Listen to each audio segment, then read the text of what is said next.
Бізде осы күні жаңағы қазақпыз деп мақтанамыз. Қазақпыз деген бір мақтанышын айтамыз. Ата бабамыз батыр болған, дана болған дейміз. Тап қазір аштан бұралып жатып, осыдан 10 күн бұрын қаз жебем, қарта жебем, қара икра жеп едім. Өзің аштан өлейін деп отырып, осыдан 15 күн осындай тамақ жеймін деп мақтанғанның қисың қандай қисың ба мысалы? Тура сол сияқты қазір қандаймыз? Қазір қазақпын деп кеуде соғарлық, қазақпын деп мақтарлық сипатымыз бар ма? Иә, өзіңіміз Евразияның апайтөс даласына біз иелік қылғанбыз, біз осындай батыр болғанбыз, сонша жұрт сойылменен қорғаған бабаларымыз осал емес, шамасы Ақбілектің күшімен, Ағдайдан айтып жатырмыз ғой енді.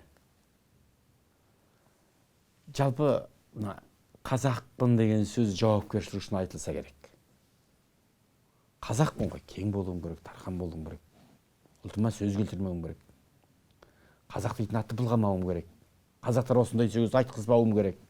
Біз осы батыс санау мынау дейміз, кейде саясаты бізге теріс болған соң, бірақ ондағы қарапайым адамдарды сен американсың, сен барша адамзат үшін жауаптысың деп үйретедік.